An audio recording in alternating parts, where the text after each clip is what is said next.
Bonjour, nous sommes le 14 février, 2026. Météo qui semble un petit peu froide en extérieur. Il se dit qu'il va probablement neiger d'après la météorologie nationale. Voilà, mais bon, ça dépendra bien sûr des régions, parce que quand on dit neiger, on ne sait pas où il va neiger. Les températures ne sont pas euh, identiques partout. On a ce qu'on appelle des gradients de température en fonction des régions. Et les régions n'ont pas les mêmes températures, donc on ne peut pas se dire qu'il va neiger partout. Donc il y a des régions localisées où il y aura de fortes probabilités qu'il y ait plutôt de la neige plutôt d'un endroit plutôt qu'à un autre, parce que bon, comme je dis, les dénivellations sont pas les mêmes.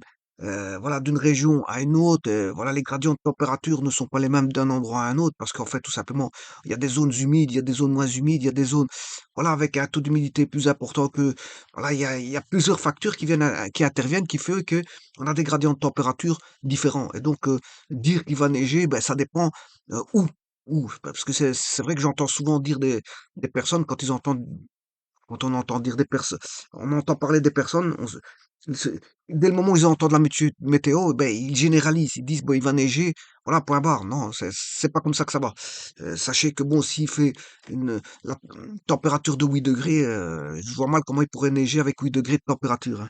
Voilà. Bon, maintenant, s'il fait un peu plus froid, c'est vrai qu'on peut avoir du jour au lendemain une véritable variation de température et bon, bien sûr, avoir un gel localisé ou quelque chose comme ça. Bon, maintenant, ça peut arriver. Mais bon, quand on dit qu'il va neiger, il faut prendre avec des pincettes. C'est plutôt dans les hauteurs qu'il faut prendre en compte la plus forte probabilité qu'il puisse neiger, voilà, d'un endroit à un autre, d'un endroit par rapport à un autre. Alors ici, je veux voir la continuité de voilà de la voilà des éléments des éléments que je peux voilà donner, notamment en termes de cristallographie, sachant que je ne suis pas un spécialiste. Je vous le dis tout de suite. Voilà, on va parler par quatre chemins, parce que la cristallographie, je vous ai dit que c'était un domaine très vaste, hein. Bon, et c'est basé beaucoup sur la documentation. Si vous posez des questions, je vous dirai à une personne, voilà, même qui a fait des études en cristallographie, ou qui a fait des études sur les minéraux, mais il peut pas vous donner toutes les propriétés de tous les. Voilà, c'est pas. On va dire qu'une personne ne détient pas, je veux dire, une encyclopédie dans sa tête. Donc, il va de soi que bon, la cristallographie, bon, on peut en connaître beaucoup de choses, mais on ne connaît jamais le tout, parce qu'en fait, tout est documenté. Bon, quand on a besoin euh, pour aller pour des besoins de recherche, ben, on va aller euh, euh, entrevoir ce qui existe en documentation concernant la cristallographie d'un minéral, voire d'un métal, voire voilà, de quoi que ce soit, pour autant qu'il soit, qu'il soit sous forme de cristal, parce que euh, ce qui s'oppose au cristal, c'est voilà, la forme amorphe, amorphe. Donc ici, la cristallographie, bien sûr, concerne les cristaux, hein, les cristaux. Euh, Bien qu'à côté de ça, il y a ce qu'on appelle euh, voilà, les structures amorphes. Mais les structures amorphes peuvent être vues aussi en cristallographie. C'est pas parce qu'on dit cristallographie qu'il y a le mot cristal dedans que fatalement, on va se baser uniquement sur l'étude des cristaux. Non, on peut étudier aussi les formats amorphes. Il n'y a pas de problème là-dessus. D'ailleurs, la première chose qu'on fait, c'est de distinguer qu'est-ce qui est amorphe, qu'est-ce qui est des voilà, cristaux. Voilà. Et donc, vous aurez compris que la matière répond à ce qu'on appelle voilà, des réseaux, hein. Bien sûr, si je parle des cristaux. Bon, on va déjà se mettre d'accord là-dessus. Je parle des cristaux. euh, je parle des cristaux. euh, et les cristaux, bien sûr, vont se mettre sous forme de 7 réseaux cristallins et dont les dérivés vont donner. Bon, les 7 réseaux cristallins, ils sont là, hein. Ça, ce sont les 7 réseaux, voilà, cristallins. euh, voilà comment structurer la matière, veut dire sous forme de cristaux, hein, parce que bon, la matière peut être aussi amorphe. Et alors, là, vous avez les dérivés. Alors, vous voyez très bien que ceux-ci, ben, on les reprend ici. Les 7 là, on les reprend ici. C'est la, c'est les structures cristallines, hein. Dès le moment où il y en a qu'un seul, on n'attribue pas de nom, hein. Par exemple, je pense, là, il y a qu'un seul cas de figure. Ouais, donc, il n'y a pas de simple. Le simple est un distinguo par rapport à ce qui peut venir par après. C'est-à-dire que on a du simple, s'il existe autre chose. Là, on a tout du simple. Pourquoi? Parce qu'il existe autre chose. Par exemple, ici, il existe, par exemple, le simple, ben, il y aura le centre. Pour le cubique, il y aura le simple centré et à face centrée. Alors, dès le moment où vous avez des autres qui existent, qui vont coexister, ben, on parlera, le premier sera appelé le simple. Alors, bien sûr, les simples, ce sera, euh, on va dire, ceux-là, mais dont il existe d'autres configurations, hein. Par exemple, le cube, il existe la configuration centrée et à face centrée, donc on parlera de simple. Voilà, dans le quadratique, il existe le centré, donc on parlera le primitif, ce sera le simple. Voilà, on peut parler de primitif plutôt que de simple. Donc, les primitifs, le réseau de Bravais, il y a 7 primitifs. Mais, comme je l'ai dit, on parlera pas on parlera pas de primitif s'il n'y a pas de dérivée. S'il n'y a pas de dérivée. Alors, j'entends qu'il n'y a pas de dérivée pour, comme je vous l'ai dit, les trois là. Celui-ci, il n'y a pas de dérivée, celui-ci, il n'y a pas de dérivée, celui-là, il n'y a pas de dérivée. Donc, il n'y en a aucun qui dérive, donc il n'y a pas besoin d'appeler ça primitif. Parce que, voilà. Maintenant, si vous avez une coexistence d'autres réseaux, par exemple, je prends le monoclinique, il existe à deux faces centrées, donc le primitif sera le simple. Hein. Alors, donc, ici, vous voyez qu'il y a 7 réseaux primitifs, voilà, 7 réseaux, dont dérivent des autres. euh, donc, on en aura une, deux, trois, six, sept. Il y en a 7 autres en plus. C'est normal parce que le réseau de brevets contient 7 primitifs plus 7 dérivés. Eh bien, ça fait 14. Ça fait 14. On en a 14. Donc, le réseau de brevets, c'est 14. Alors, je vous rappelle qu'il y a des équivalents, je l'avais vu dans la vidéo précédente. Voilà, vous allez voir sur Internet, il existe des équivalents, hein. Bon, ça, il faut aller voir sur Internet le site Wikipédia, j'avais bien vu qu'il y avait des équivalents. Non, ça reste toujours 14, hein. Réseau de Barvet, c'est toujours 14. C'est toujours 14. Alors, avant toute chose, avant de commencer quoi que ce soit, dans le I, il est là, hein. C'est ça qui est A. Voilà. On va dire, je vous rappelle il y avait un aspect mathématique des choses là-dessus. Je rappelle qu'il y avait une base, etc., tralali, tralala. Et il y avait bon, je l'avais vu dans la vidéo précédente, j'avais spécifié tout ça au niveau mathématique. Voilà, là, on a une base. Voilà. Ça, c'est le A, B, C. En rouge, c'est le A. Le B, c'est en vert et le C, c'est en orange. Les angles. Voilà, les angles, on a l'angle alpha, bêta, et gamma, on a 3 angles. Donc, on peut identifier les réseaux de Bravais par 3 côtés et 3 angles. Alors maintenant, si vous avez 3 côtés identiques et 3 angles identiques égaux à 90, c'est ce qu'on appelle le cube, hein. On aura un cube pur. Le cube pur, il est là. Là, vous avez le cube pur, en cristal, hein. Le cube pur en cristal est là. Alors, on a le quadratique. Alors là, vous aurez compris que le quadratique, c'est la même chose que le cube. C'est juste la hauteur qui change. C'est-à-dire, c'est le C. Le C qui change. Euh, donc, c'est un parallélépipède rectangle, si vous voulez, qu'on appelle une forme quadratique. Vous pouvez pas dire parallélépipède rectangle, je vous le dis tout de suite, hein. Ça s'appelle quadratique. Alors, bien sûr, c'est un parallélépipède rectangle à base carrée, hein. Voilà. Donc, c'est quadratique. Alors, là, on va l'appeler CQ. Alors, vous devez retenir CQO. CQO, c'est les 3 premiers. Alors, remarquez bien ici, euh, donc, simple, bon, il n'y a rien d'autre qu'une forme géométrique, hein. Voilà. Donc, les particules se trouvent au sommet de ces figures-là. C'est ce qu'on appelle des nœuds. Les nœuds, enfin, c'est pas les particules, je m'excuse. Euh, c'est ce qu'on appelle des nœuds. Les sommets seront des nœuds. Et un nœud, c'est là où il y aurait la particule, sera considérée comme, on va dire, sphérique. Mm.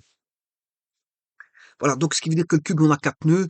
Voilà, on a toujours 4 nœuds, sauf arriver à l'hexagone. Vous aurez compris qu'un hexagone, c'est 6 côtés, hein. au niveau des plans supérieurs et inférieurs, c'est 6 côtés. C'est un hexagone. Alors, euh, l'orthorhombique, là, c'est l'orthorhombique. Tous les côtés sont tous différents. Tous les côtés sont tous différents. Et tous les angles sont égaux à 90. Donc, ici, vous voyez que CQO, c'est là où on a tous des angles à 90.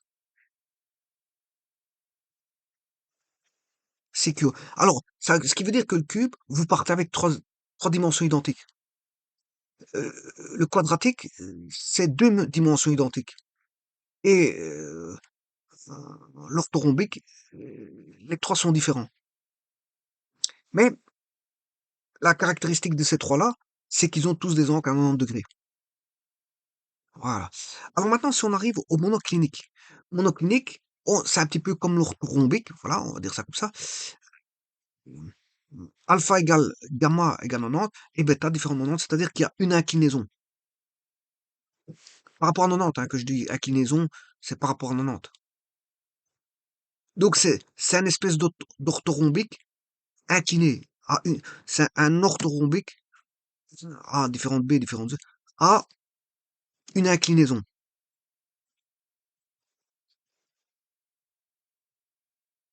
Alors, le rhomboédrique A égale B égale C, c'est une espèce de cube, hein. Ça, c'est un espèce de cube hmm, à trois inclinaisons. Ah, c'est un cube.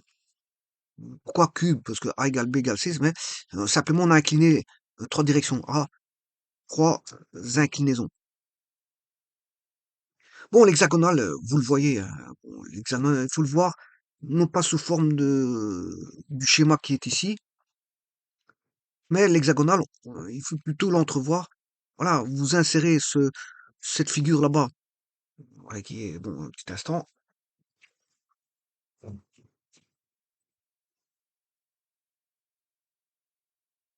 Vous la voyez, l'hexagone? L'hexagone, c'est comme on dit un hexagone, hein, bon, vous le voyez juste en dessous.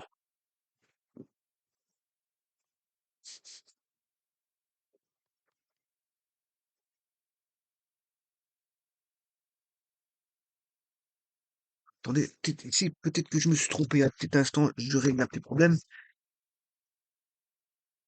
Voilà. Donc ici, je disais, euh, donc le monoclinique, j'ai bien dit qu'il y a une inclinaison par rapport à 90. Bêta différent de 90. Voilà. Le cubique, voilà, c'est alpha égale bêta égale gamma. Donc on a bien trois inclinaisons.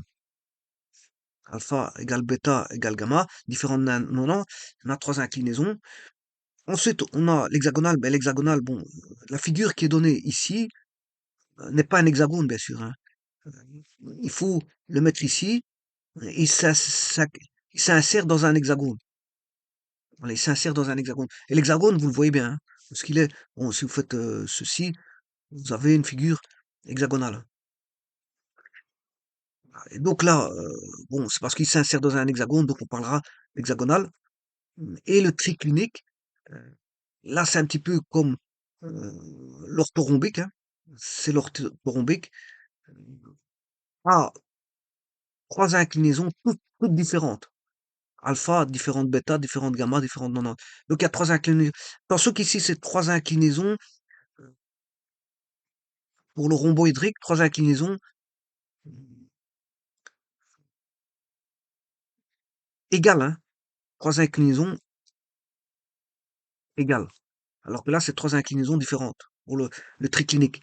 Donc, euh, le rhomboédrique, c'est, on va dire, euh, un cube à trois inclinaisons égales. Trois inclinaisons égales. Alpha égale bêta est différent de 90. Le triclinique, c'est trois inclinaisons, en fait, c'est un orthorhombique, parce que A différente B, A différente B, différente C, mais à trois inclinaisons différentes.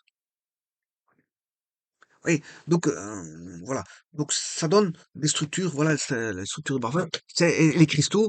voilà, les cristaux ont ces formes-là.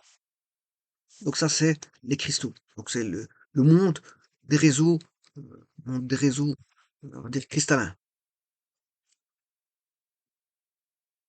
qui sont contraires à ceux enfin, qui sont, on va dire, qui n'est pas le monde des amorphes, hein, parce que le monde des amorphes, ça fait un peu n'importe quoi. Ça fait pas des structures, je dirais, répétitives, bien translatées, etc., où il y a une mathématique qui peut s'en découler. On peut en déduire une mathématique à partir d'un réseau, je veux dire, cristallin. Alors, on va dire que ce que je vais dire ici est à retenir, bien sûr, pour ceux euh, qui suivent un petit peu mes vidéos. Mais s'il y a quelque chose à retenir ici, bon, c'est surtout ce que je vais dire ici. On a, on va dire, la géométrie des molécules, petit instant.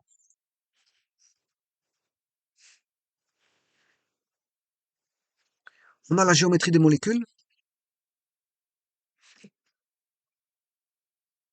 ou la géométrie moléculaire, hein.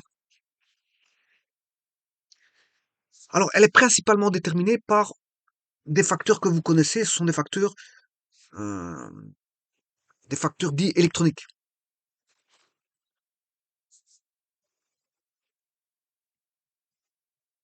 Ça, c'est la géométrie des moléculaires, hein, les facteurs électroniques.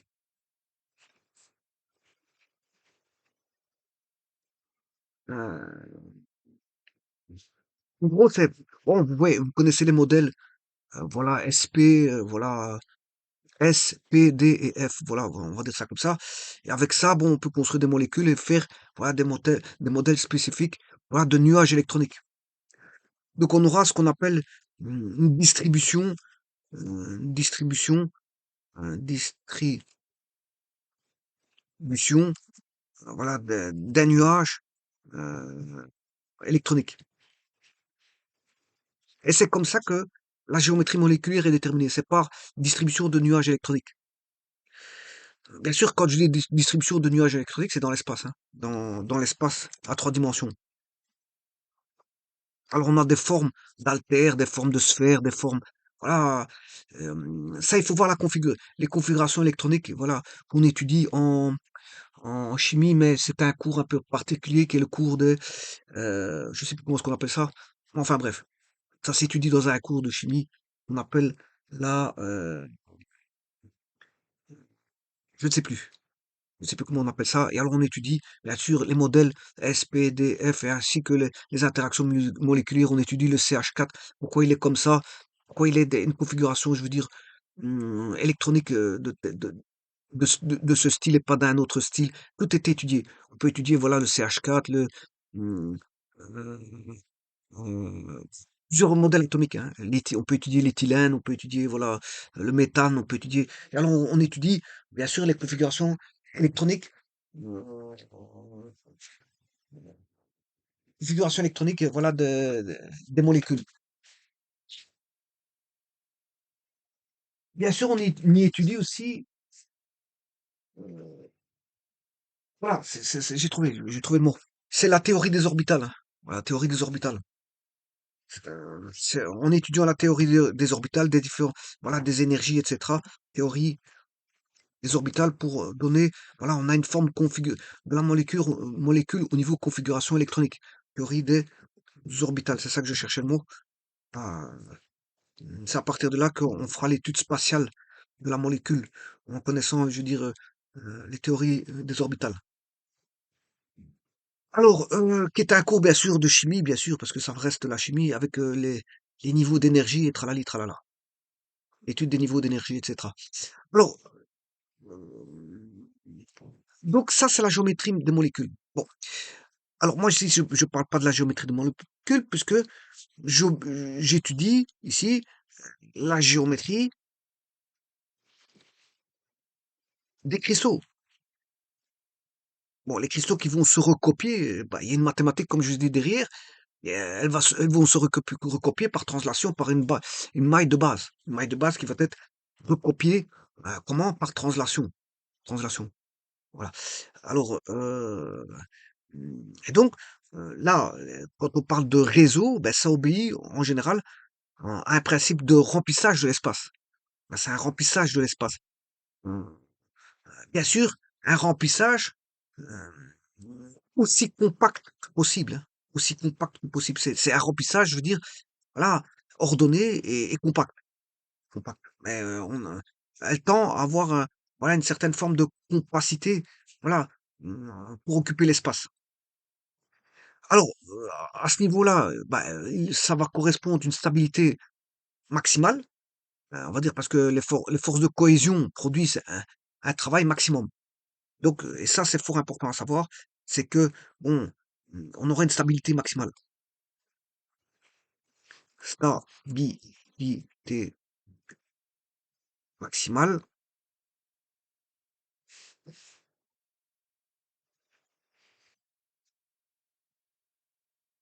stabilité maximale, heu,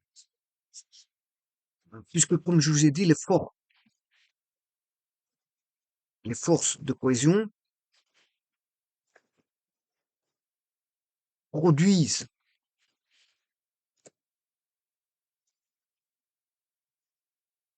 on va dire un travail maximal.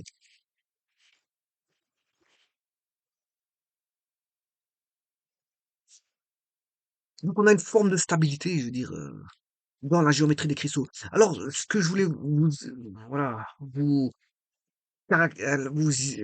distinguer ici, c'est ne pas confondre la géométrie moléculaire de la géométrie des cristaux. Voilà, c'est ça que je voulais, voilà, vous faire un bon distinguo, c'est ça, voilà. Puisqu'en fait, la géométrie moléculaire, elle est déterminée par la théorie des orbitales. Voilà.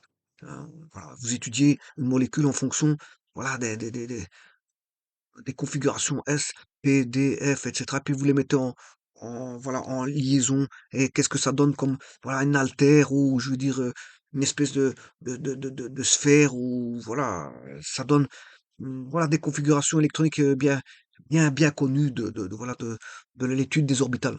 De l'étude des orbitales, alors que la géométrie des cristaux, bon, ça, c'est pas comme ça.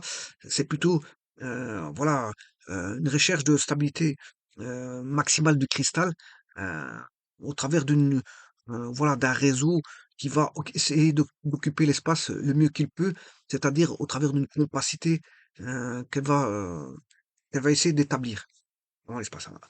Alors, le problème, bon, ici se pose un problème, enfin deux problèmes. Alors, il faudra faire l'étude, voilà, d'un premier cas de figure qui est, soit les particules sont toutes identiques, particules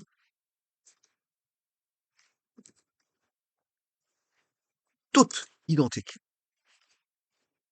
Et à côté de ça, on a les particules non toutes identiques.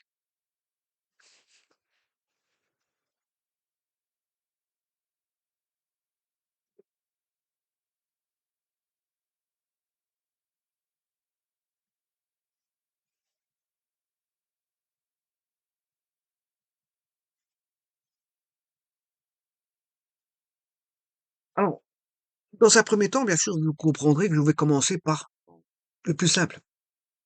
Le plus simple, c'est les particules toutes identiques.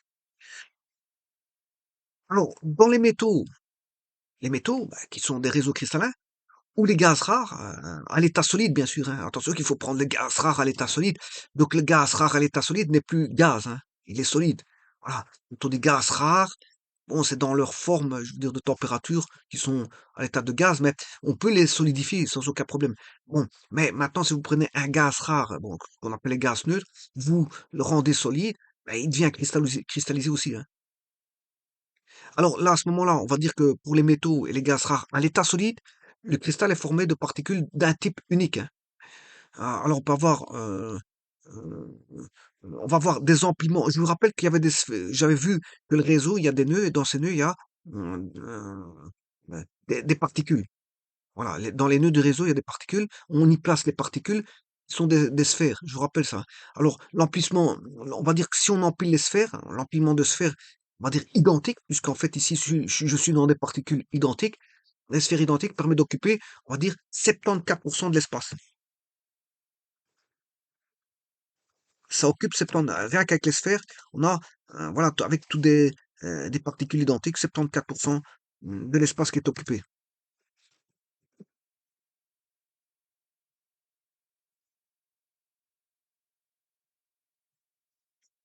Voilà, 74. Bon, vous allez me dire, oui, mais bon, les 26%, c'est quoi? Ben, c'est du vide.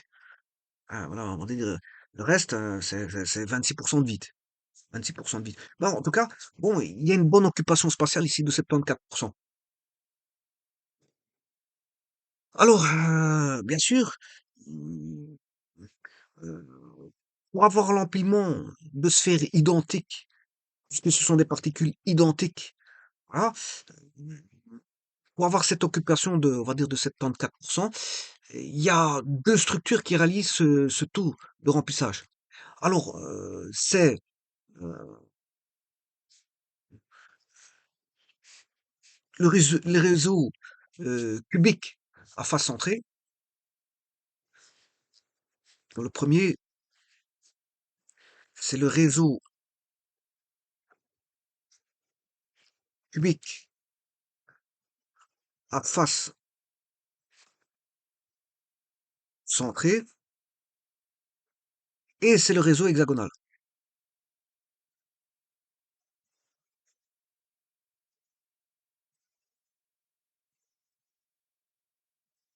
Réseau hexagonal, voilà. Mmh, bien sûr, c'est l'hexagonal compact, hein, l'hexagonal compact. Donc 74%, formé par le réseau cubique à face centrée et le réseau hexagonal compact. C'est-à-dire, si je reprends les réseaux de Bravais, le cubique à face centrée, c'est le dernier que vous voyez là-bas. Voilà, ça, c'est le cubique face centrée et un réseau dérivé du réseau hexagonal qui est l'hexagonal compact. C'est un réseau dérivé de celui-là, hexagonal compact. Voilà. Alors, l'hexagonal compact, c'est un réseau dérivé de l'hexagonal, hein. L'hexagonal, vous voyez où ce qu'il est. Donc, les réseaux hexagonales, vous le retrouvez ici, mais pour avoir 74%, il faut le réseau dérivé à celui-là, qui est celui-ci. Voilà, ça c'est le réseau hexagonal compact. Et vous voyez qu'il occupe bien l'espace, hein. Les nœuds occupent bien l'espace. Alors, ça c'est l'hexagonal compact. L'hexagonal compact, voilà, qui occupe 74%, voilà, de l'espace. Alors, vous voyez, les nœuds, ce sont des sphères, c'est toutes des sphères. Alors, toutes des sphères identiques, parce que ici, je parle de particules toutes identiques, hein. Alors, par exemple, si je prends, voilà, ce nœud-là, ben, il occupe une sphère qui est, voilà, un atome. Donc, vous aurez celui-là. Alors, celui-là occupera un atome. Ce nœud-là sera occupé par un atome ici. Ensuite, vous aurez le C, il sera là. Si je peux les appeler A, B, C. Voilà, le C, il est là. Je peux appeler ça le D, E, F et G. Alors, ici, on va voir. D', c'est une copie, hein. Ça, c'est une translation. Voilà, de D, E', F, F', G, G', B, B', A, A', et ainsi de suite. Et alors là, vous voyez que ils vont occuper des espaces ici. Ça, c'est le compact. Dans le compact, on aura ça. C'est l'hexagonal compact, on aura ceci. Alors, ceux-là, qui sont bien sûr les particules ici. Alors, bien sûr, ici, l'occupation du dessus, on aura A, B, C, D, E, F, G. N'oubliez pas qu'au centre, il y a le A, hein. Le A, il est là. Ça, c'est le centre. Donc, on aura ici G, euh, B, C, D. Là, il est là. Et là, on a F. Puis, on a ceux qui sont au milieu. Voilà, l'hexagonal compact. Puis, bien sûr, on a G', B', C', D'E', on ne le voit pas, il est caché. F', on ne le voit pas, il est caché. Et A', on le voit à peine, il est là. Ça, c'est A'. Voilà. Et donc, bon, les autres vues, on ne les voit pas, hein. On ne voit ici que les parties visibles, voilà, des sphères. Les parties cachées, on ne les voit pas. Alors, je vous ai dit, un petit instant, ici, je vous ai dit que, bon, 74% de l'espace est occupé, voilà, dans le réseau hexagonal compact, hein, attention que c'est le réseau hexagonal compact, voilà, et dans le réseau cubique à face centrée. Alors, dans les deux cas de figure, on a 12 voisins, 12 voisins. Donc, bah, que ce soit le cas réseau cubique à face centrée ou comment on appelle ça, le réseau hexagonal compact, l'un et l'autre, ben, de ces structures, on va dire, en réseau, comment est-ce qu'on appelle ça, cristalline, euh, en réseau cristallin. euh, donc, ces structures-là, mm, on va dire qu'un atome est entouré de 12 voisins. 12 voisins. Mais attention à ça, euh, c'est 12 voisins, mais on va dire 12 voisins immédiats, hein. Quand je dis 12 voisins, c'est 12 voisins immédiats, mais on va dire à égale distance. C'est surtout ça qu'il faut tenir en compte. C'est à égale distance. Pour les calculs, attention à ça. Attention à ceci. C'est fort important pour les calculs, ça. Voilà, à égale distance. hum, Et pratiquement en contact avec lui. Donc, c'est-à-dire, je vais rechercher celui-ci. Je prends le cas euh, en fait, je peux prendre le cas comment on appelle ça, vous pouvez le faire avec le réseau, comment on appelle ça, cubique à face centrée, mais ici, moi, j'ai l'hexagonal compact. Donc, je vais voir les voisins. Voilà, si je prends par exemple celui-là, par exemple, hein, voilà, j'en ai une, deux, trois, quatre, cinq, six. Alors, je vous rappelle qu'au-dessus, si je rajoute un hexagone,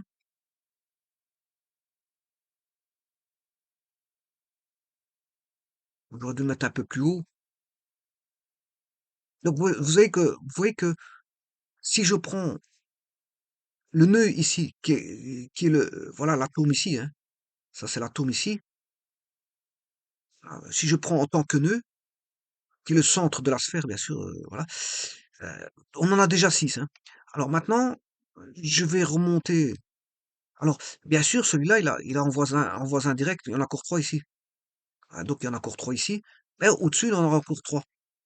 C'est-à-dire que si je fais je vais tenter de faire un hexagone, hein, voilà, comme il est dessiné ici, hop, voilà, comme ceci, comme ceci, comme ceci, comme ceci, comme ceci et comme ceci, voilà.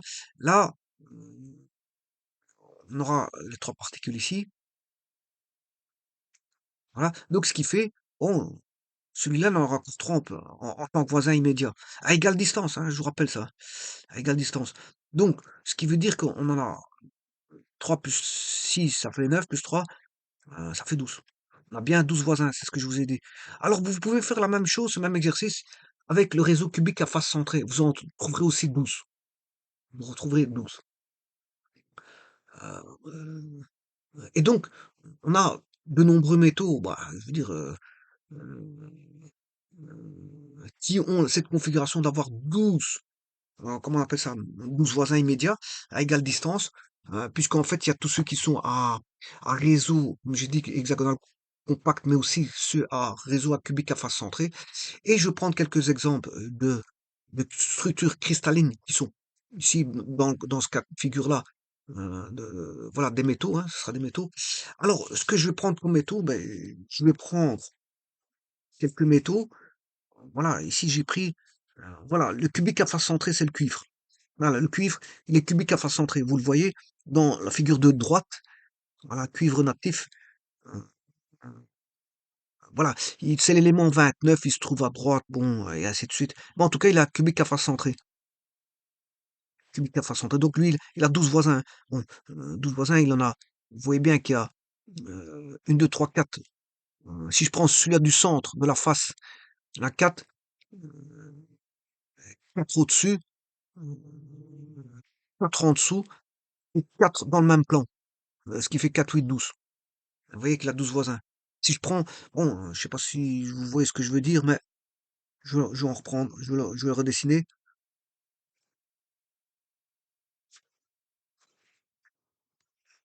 Bon, je vais dessiner une maille de cube,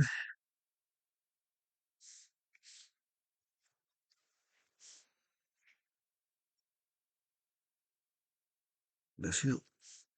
Bon, je vais mettre les nœuds, hein. Je vais pas dessiner les atomes, hein. Je vais mettre juste les nœuds. Je mets le nœud ici. Eh ben, si je prends celui-là, lui, il a déjà 4 voisins,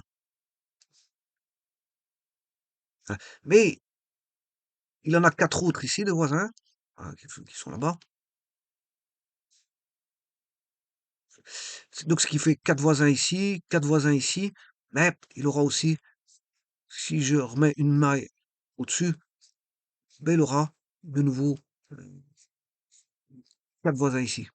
Donc, vous voyez que lui là, il aura pour voisin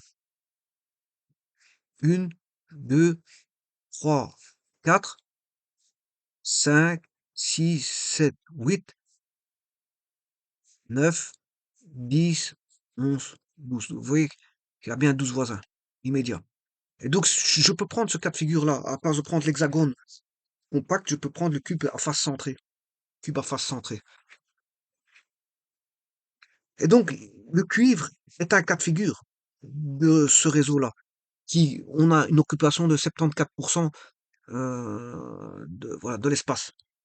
Au niveau de l'empilement des sphères, hein, voilà, ça, au niveau de l'empilement des sphères identiques, permet d'occuper au maximum, on va dire 74% des, voilà. Donc, on parle au niveau des sphères, hein, pas au niveau des nœuds. Le nœud, c'est l'emplacement, c'est le centre de la sphère, mais je parle de, donc ici, si vous voulez, petit instant, là, l'empilement ici occupe 74%, hein, au maximum. C'est au maximum 74%. Donc, l'espace, si vous voulez, en d'autres termes, l'espace est bien occupé. On a 74% d'occupation. Voilà, 74. Parce que c'est au niveau des sphères, c'est-à-dire au niveau des atomes qu'il faut regarder, parce que ça, c'est que des nœuds. Les nœuds, c'est le centre de sphère. Faut pas tout confondre non plus, hein. Un nœud et voilà. L'occupation, c'est au niveau des sphères, hein. Voilà. Alors maintenant, je vous ai dit que le cuivre avait une structure, comme je dis, de cubique à face centrée, donc une occupation d'environ 74%, voilà, de l'espace. Qui fait ça aussi, on va dire, l'argent. Ah, l'argent, hein. Vous voyez que l'argent aussi, l'élément numéro 47 fait ça aussi, hein. C'est un cubique à face centrée, argent. Voilà. Vous avez le nickel, qui est cubique à face centrée aussi. Voilà. Euh, voilà, donc vous avez bon, quelques éléments comme je vous montre, il y en a plein, hein. C'est pas ça, mais bon, enfin bref, je vous montre quelques-uns. Il y a le nickel, l'argent, le cuivre et bien sûr l'aluminium. Ici, l'aluminium. Bon, vous voyez l'aluminium ici, cubique à face centrée. Voilà. Alors maintenant, cristal. Je rappelle le cristal. J'ai des explications ici qui vous donnent, voilà, la définition des cristaux. Bon, un cristal est un solide dont les constituants, atomes, molécules ou ions, euh, sont assemblés de manière régulière, par opposition au solide amorphe. Par régulier, on veut généralement dire qu'un même motif est repéré à l'identique un grand nombre de fois selon un réseau régulier. La plus petite partie du réseau permettant de recomposer l'empilement étant appelée une maille. Voilà, par exemple, si vous avez un cube, si le réseau est constitué de cubes, le cube est la maille. Le cube est la maille. Voilà. Les cristaux les plus communs sont la neige, le sucre, les sels, les silicates, les oxydes, les sulfures, les métaux et les pierres précieuses. Les pierres précieuses.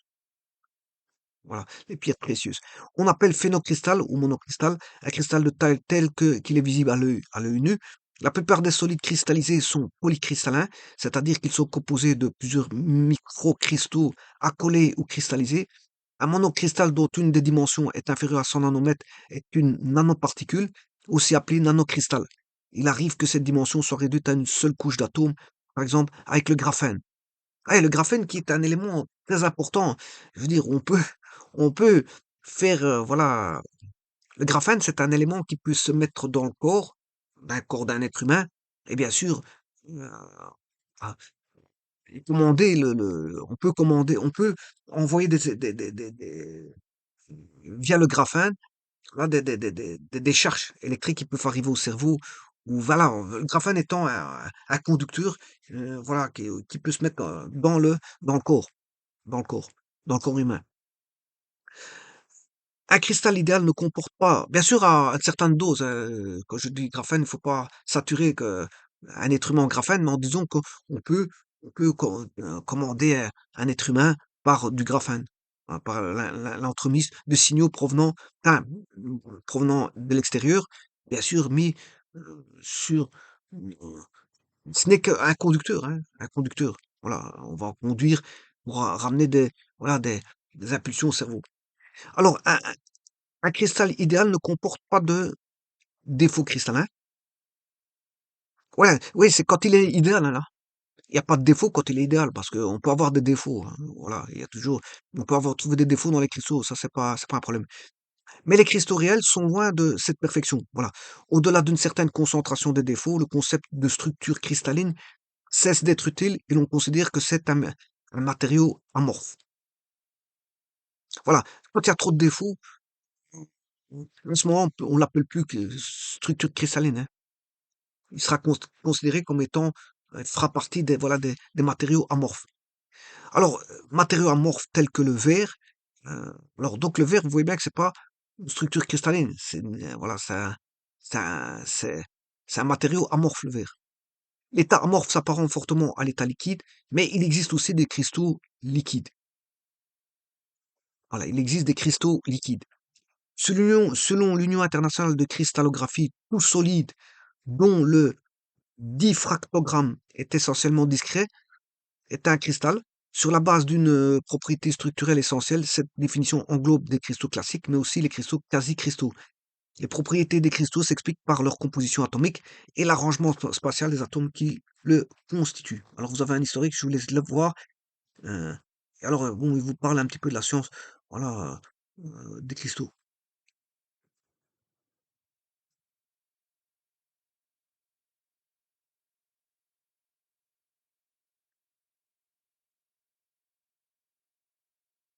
Alors, pas confondre. Je vous rappelle que le nickel ici, il est cubique à face centrée. Cubique à face centrée. Alors, tout ce que je vous ai mis, argent ici, c'est cubique à face centrée. Voilà. Euh, ici, le cuivre, c'est cubique à face centrée. Alors, l'aluminium, c'est cubique à face centrée. Voilà. Donc, cubique à face centrée, je vous rappelle que c'est cubique à face centrée, c'est celui-là. À ne pas confondre avec le cubique centré. Cubique centré. Parce que lui, bien sûr, vous aurez compris qu'il est moins compact. Il est moins compact. Donc, c'est-à-dire que le cubique centré, là, on n'a pas, voilà, une occupation maximum de 74%. Le cubique centré, on a une occupation de 68%. Alors, 74, c'est pour le cubique à face centrée et pour le réseau hexagonal compact. Mais ici, bien sûr, le cubique centré est moins compact que ces deux prédécesseurs que je viens de citer.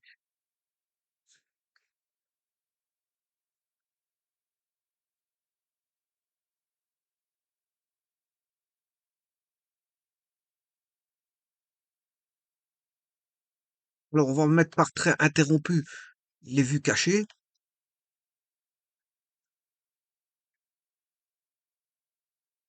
trait interrompu, et au centre,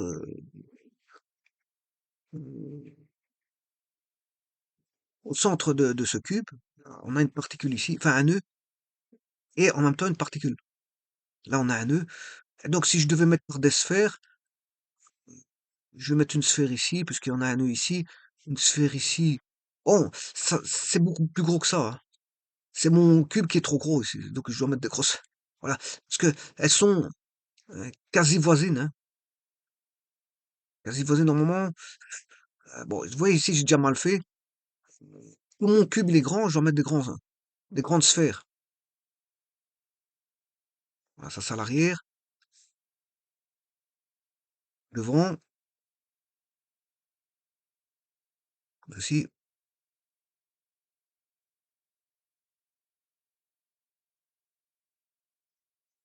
Alors ça c'est les quatre derrière, quatre derrière. Et alors n'oubliez pas, ici il y en a un, ici au milieu.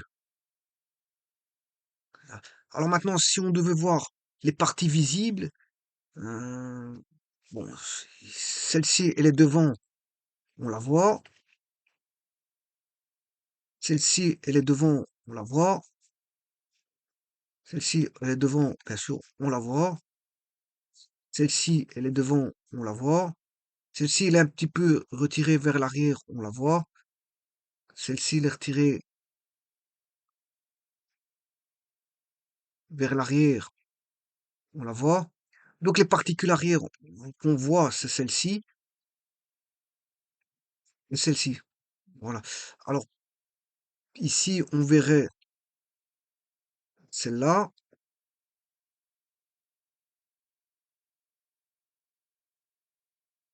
Ça, c'est celle de devant. Voilà, ici, on a pour celle de devant.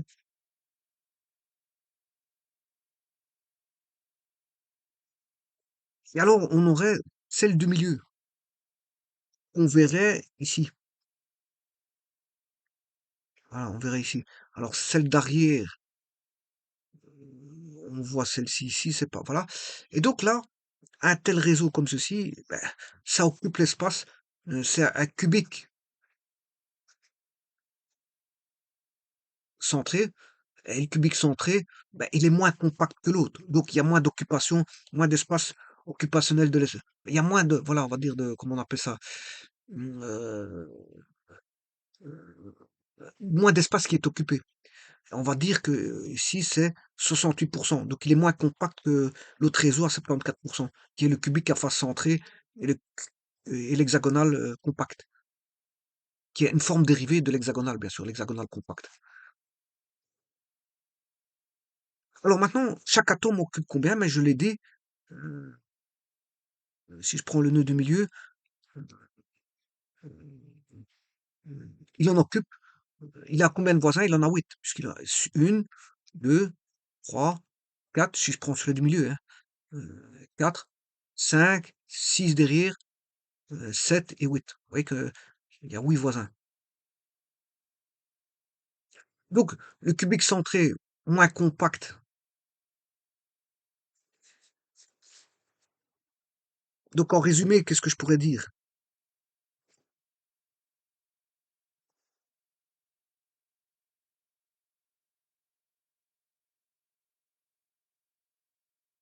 Ben, on a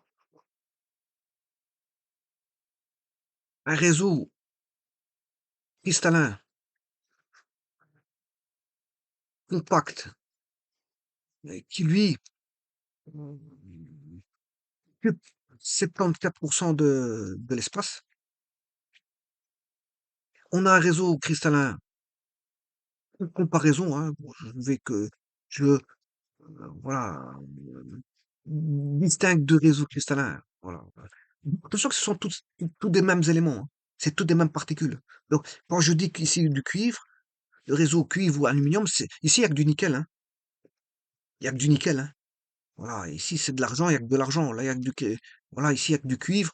Et là il y a que de l'aluminium. Je suis tout, bien sûr. Je suis dans le cas de figure où,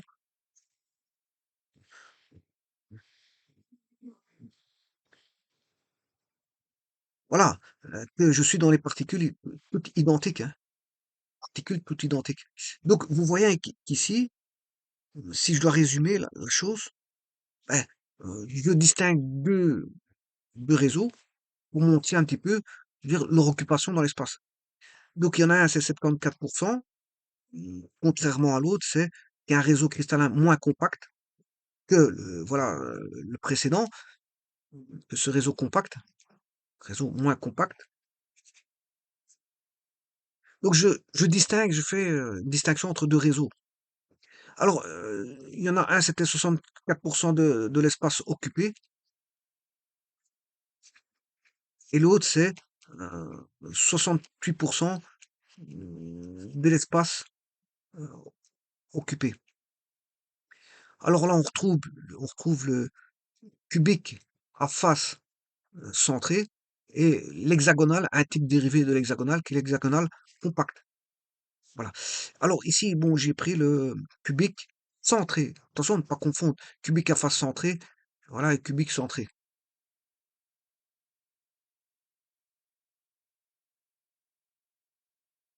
Alors, il y a des dénominations, hein, pour cubique à face centrée. Vous allez voir les réseaux de Bravais, ils vont vous les donner, hein. Voilà, ils donnent voilà, des dénominations.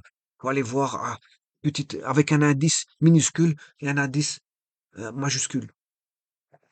Alors, l'indice minuscule qui donne bien sûr le type de réseau, si les cubiques, quadratiques, orthogonales, voilà, monocliniques, rhomboédriques, hexagonales ou tricliniques. Et puis après, bon, il y a ça c'est la minuscule, la lettre minuscule. Et la lettre majuscule va donner, si c'est, voilà, centré, à face centrée, ou voilà. Pour ceux qui a des équivalents, hein, je vous l'ai dit dans la première vidéo, voilà, il y avait des équivalents. Alors bien sûr, ici, je vous avais dit qu'il y a combien de voisins pour ces deux structures-là. On a une forte occupation de 74% parce qu'on a 12 voisins. Par contre, là-bas, il y a moins de voisins, donc je dis qu'ici, il y a 8 voisins. Alors, plus le voisinage il est grand, plus moins pour un même espace, il y aura plus il y a de voisins, plus l'espace est occupé. C'est un petit peu comme dans un pays. Vous avez voilà, pour autant que voilà, si on parle voilà, d'une surface d'un pays, euh, pour la surface d'un pays, c'est une population qui est énorme. Ben, on va dire la densité de population est très grande, donc on va dire que l'espace est fortement occupé pour une densité de population importante. Alors la même surface, de, pour la même surface, si le pays, pour la même surface de pays, si le pays était moins occupé, c'est-à-dire une densité de population moins grande, eh bien on aurait bien sûr euh, un pays, je veux dire, moins occupé. Et ici c'est le même. Bon, plus il y a des voisins, ouais, plus il y a des voisins, mais plus, on va dire, l'espace est occupé. Moins il y a de voisins, moins l'espace est occupé. Alors maintenant, si je dis 74%, ça veut dire, je peux parler en termes contraires, 74% d'occupation, mais 26% de vide dans l'espace. Voilà. Alors maintenant, si je dis 68% d'occupation, c'est 32% de vide. Et donc, vous voyez que ça a à voir, hein, l'occupation a beaucoup à voir avec voilà, la propriété du réseau cristallin. Donc pourquoi? Parce que justement, la- les cristaux, ils obéissent justement à une loi générale, ou si vous voulez un principe plutôt qu'une loi, à un principe voilà, un principe général qui est un principe de remplissage de l'espace aussi compact que possible.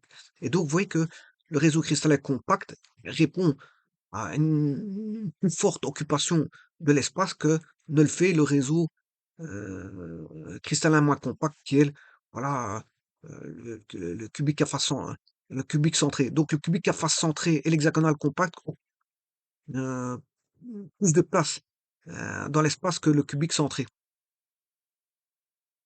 Et donc, vous voyez que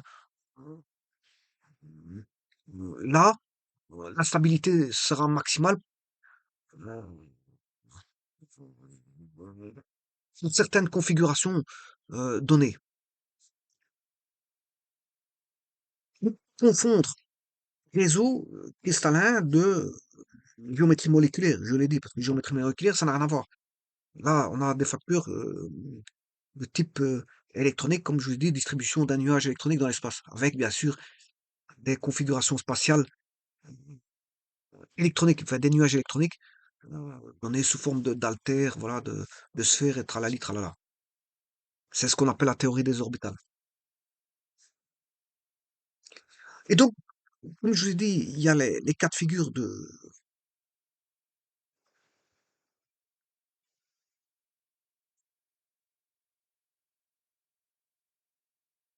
euh, des particules toutes identiques, c'est le cas de figure que je viens de montrer. Maintenant, il reste un petit peu une petite complication qui est celle des particules non toutes identiques. Parce que vous aurez compris que particules identiques, les sphères, elles sont toutes de même, on va dire toutes de même volume. Alors que les particules non toutes identiques, ben, on va se ramener à des particules différentes au sein même de la structure et donc fatalement des volumes différents. Et donc il faudra prendre en compte pour les calculs voilà, qu'on fera en cristalgraphie. Exemple de calcul, voici un exemple de calcul, et je terminerai la vidéo avec ça.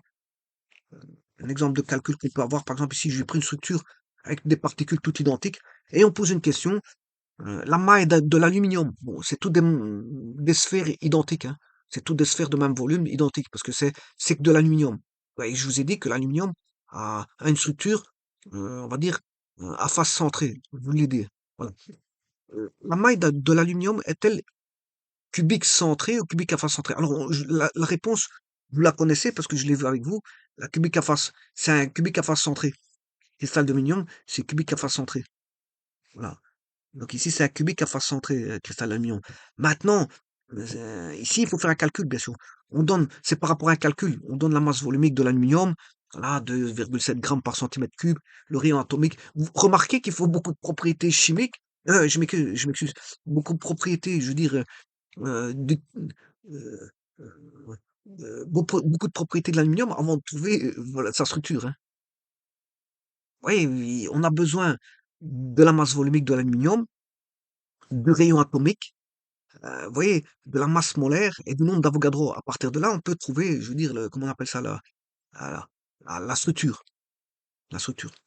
Alors ici, il est simple. Bon, il y a la réponse, je vous le dis tout de suite. Bon, identifier les directions selon lesquelles les atomes sont tangents pour relier le paramètre de maille et les rayons atomiques. Ensuite, aide méthodologique, ça c'est une aide simple. Une aide méthodologique, représenter la maille dans les deux cas de figure. Déterminer le nombre de groupements formulaire, formulaire Z. Le paramètre de maille et la masse volumique. La comparaison avec les données permet alors de trancher. Alors, à la lecture, il faut pouvoir voilà, trancher entre les deux possibilités à partir des données fournies. Alors, considérer le système centré. Voilà, on a représenté la maille ci-dessous. Les atomes sont tangents selon euh, la grande diagonale. Alors, le plan diagonal, c'est un plan réticulaire, hein. Tout plan dans, tout plan dans le réseau est un plan réticulaire, hein. Et donc là, le plan oblique comme ça, comme ils ont mis, c'est un plan, je veux dire, un plan réticulaire. Alors là, ils l'ont pris centré. Bon, ils vont faire les calculs, hein, bon, ils vont faire les calculs et puis ils vont calculer, voilà. Et puis ils vont reprendre le face centré, ils vont refaire les calculs. Voilà. Ils font les calculs pour les deux, pour les deux structures, voilà. Et par rapport à ça, et les données, bien sûr, bon, donc, vous voyez qu'ils prennent l'hypothèse qu'il est centré et puis qu'il est à face centrée. Et par les calculs, ils vont déterminer lequel des 2 est viable, est la bonne réponse. Alors je peux vous dire que la bonne réponse, ce sera la face centrée, hein, parce que c'est une face centrée. Voilà. Alors donc vous voyez que c'est toutes des molécules identiques, c'est toutes des sphères, voilà, voilà. Heu, bien sûr, les sphères sont vues comme étant voisines, hein, tangentes les unes des autres. Vous voyez? Elles sont tangentes et c'est pour ça qu'elles sont accolées. Vous voyez ici, ils ont mis toutes des sphères accolées. Elles sont tangentes, hein, voilà. Et ici, c'est pareil. Ouais, ouais, donc ici, bon, puis ils font le petit calcul à faire, voilà. Heu, en faisant les calculs, en ayant la masse volumique et tout, ben, ils savent trouver si c'est, mmh, cubique à face centrée ou, heu, par exemple ici, ils ont calculé un ρ de 2,49. Voilà. Ce n'est pas la valeur mesurée, l'aluminium doit donc être de type CFC, c'est-à-dire cubique à face centrée. Parce qu'ils ont trouvé ici une masse volumique de 2,49. Alors ici, ils retrouvent une masse volumique de 2,72, c'est bien le résultat mesuré. L'aluminium cristallise dans le système cubique à face centrée.